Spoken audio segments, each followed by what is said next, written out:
The waters surrounding Yonaguni Island off the southwest coast of Japan are difficult to reach and even more difficult to dive. But the sapphire blue salt water of the East China Sea holds a bounty of natural wonders for those who come here.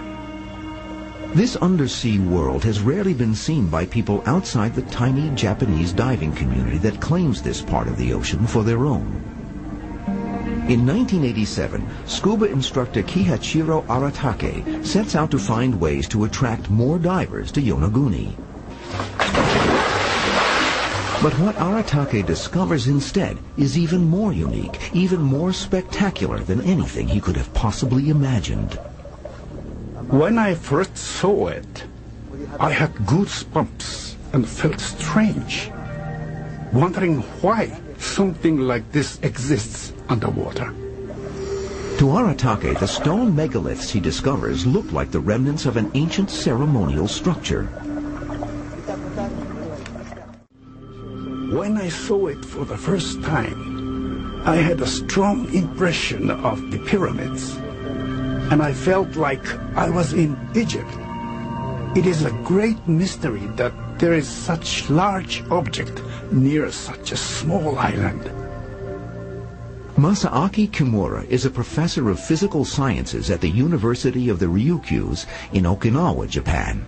In 1992, he is the first scientist to explore and measure the underwater phenomenon. This one is the body, yes. Okay. The main structure is over 500 feet long, almost the length of 2 football fields, and taller than an 8-story building. To Kimura and his team, this is more than a collection of interesting rocks. Our studies show proof that the monument is not artificial, but is man-made. But Kimura's studies, published in Japanese and circulated only within his own academic community, fail to reach the West. Photographs are circulated on the World Wide Web, where they attract the attention of Western divers. Their photos are seen by Boston University geologist Dr. Robert Schoch, who has done pioneering work on the dating of the Sphinx in Egypt. I hear a lot of, should we say, rumors, and people tell me things about stupendous finds that turn out not to be true, etc., etc. So I just dismissed it as one more thing like that. When I first heard about it, then I saw photographs of it, and the photographs really looked fascinating. The photographs of the monument also impress Graham Hancock, a former correspondent for The Economist and author of a series of books on Earth's oldest known structures. Hancock immediately takes a crash course in scuba diving so he can see the monument for himself. My first impressions when I first saw the main underwater structure at Yonaguni were of complete awe. To see very clean, almost right-angled, sharp edges, to see every appearance of design and organization in a large stone structure underwater raised in me a tremendous sense of excitement and mystery. The closest parallel, I would say, is the kind of feeling that I get when I walk into a great cathedral or into the Great Pyramid of Egypt. Since 1997, Hancock has made more than 150 dives at Yonaguni, discovering more than just a single stone monument. We have specific, distinct structures with extremely puzzling, anomalous features that I believe cannot be explained by nature, found spread out along 5 kilometers of the southern coast of Yonaguni. And since they're all submerged, it suggests to me that they were all made at roughly the same time. I honestly think that we are looking at a huge ceremonial, ritual, religious area. But the fact that the Yonaguni monument is underwater raises an extremely difficult scientific question. If these stone structures were, in fact, created by humans, then they would have had to have been carved when the monument was above water. According to Kimura's estimates, that would date the ruins to the Ice Age, when sea levels were much lower because much of the world's water was still locked up in the ice fields of the northern hemisphere.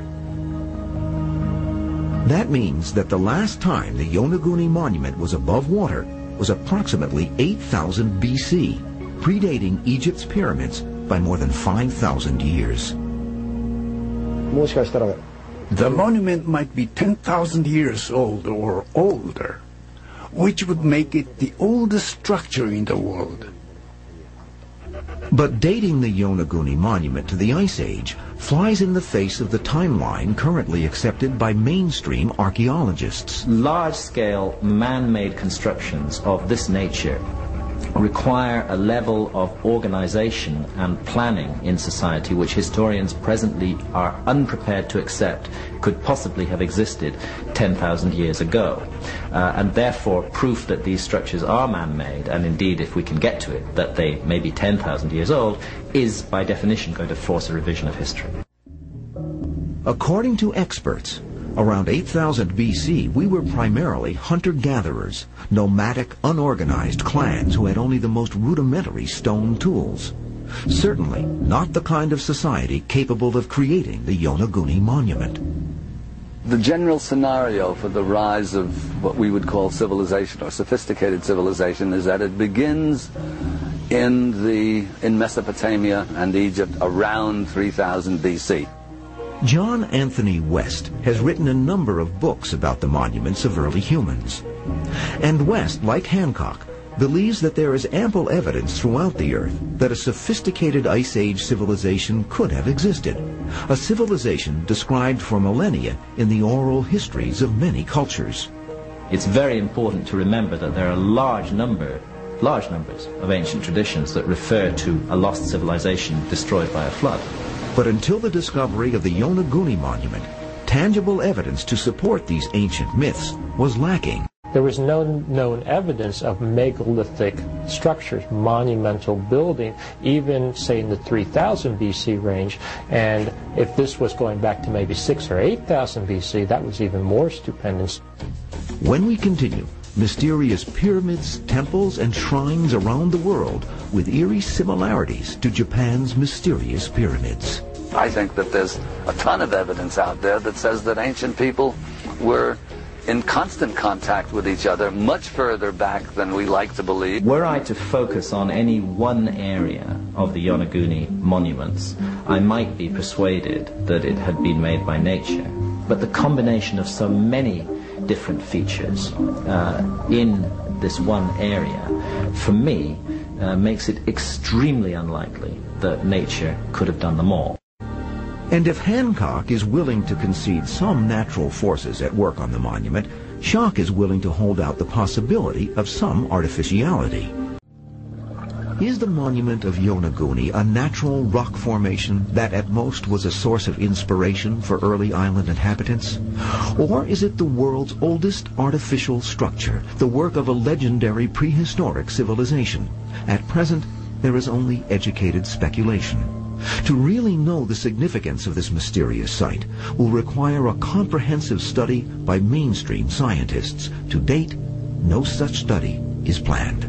The question of considering a phenomenon like a series of submerged anomalous structures off the coast of a Japanese island, and the fact that very few academics have been prepared to spend even a minute of their time looking into that, to me, this is a huge failure of science in the world today. In Japan, there are only a few archaeologists who can dive and study the monument firsthand.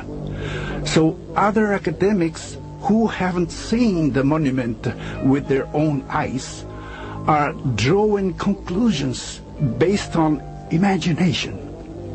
If they come, dive, and hypothesize with us, I'm sure my theories about Yonaguni will take a positive direction. I'm quite sure about that.